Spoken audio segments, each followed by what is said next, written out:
மண், மொழி, மானம் காக்கும் போராட்ட களத்தில் சமூக நீதி, சமத்துவம், சமதர்மம், சுயமரியாதை, மாநில சுயாட்சி என்கின்ற தத்துவத்தின் அடிப்படையில் இயங்குகின்ற திராவிட முன்னேற்ற கழகத்தின் இதயமான இளைஞரணி உருவான நாள் இன்று.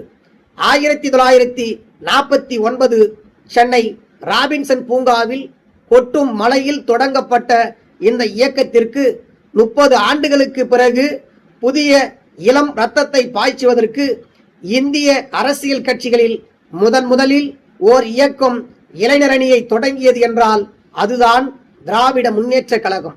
1980 ஜூலை 20 மதுரை ஜான்சிராணி பூங்காவில் இளைஞரணியை தொடங்கினார் தமிழின தலைவர் முத்தமிழ் அறிஞர் டாக்டர் கலைஞர் அவர்கள். இளைஞரணியை தொடங்கிவிட்டு கலைஞர் அவர்கள் இப்படி பேசுகிறார்: நாங்கள் நடந்து கொண்டே இருப்போம், எங்களுடைய கால்கள் நடையை நிறுத்தாது.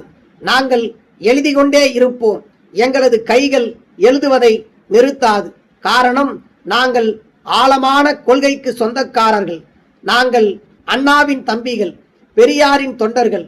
அந்த தொண்டர் படையிலேதான், அந்த தம்பியர்களுடைய அணிவகுப்பிலேதான் இந்த இளைஞரணி சேருகிறது என்று குறிப்பிட்டிருக்கிறார். அவர் குறிப்பிட்ட வார்த்தைக்கு இணங்க இளைஞரணியை 35 ஆண்டுகளுக்கு மேலாக சிறப்பாக வழிநடத்தி புத்துணர்ச்சியோடு உயிர் துடிப்போடு நடத்தி கொண்டு வந்த இன்றைய திராவிட மாடல் அரசின் நாயகர் முத்துவேல் கருணாநிதி ஸ்டாலின் என்கின்ற அந்த மகத்தான தலைவருக்கு பின்னால் இன்றைக்கு இளம் தலைவர், மக்கள் மனங்களை வென்ற திரு உதயநிதி ஸ்டாலின் அவர்கள் அடுத்த கட்ட பாய்ச்சலுக்கு இளைய தலைமுறைக்கு ஏற்ற வகையில் புத்துணர்ச்சியோடும் புது நம்பிக்கையை அவர்களுக்கு ஊட்டுகின்ற வகையில் இளைஞர்களை நேரடியாக சந்தித்து அவரை தேர்வு செய்கின்ற விதம் இளைய தலைமுறைக்கு ஒரு மிகப்பெரிய நம்பிக்கையை ஏற்படுத்தி கொண்டிருக்கின்ற இன்றைய தமிழ்நாட்டின் துணை முதலமைச்சர், இளைஞர்களுடைய எழுச்சி நாயகம், எங்களது சின்னவர்,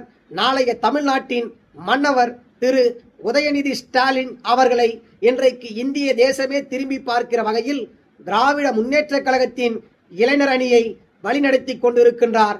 வருகின்ற 2026 சட்டமன்ற தேர்தல் களத்தில் இளைஞர் படை நிச்சயம் வெல்லும்.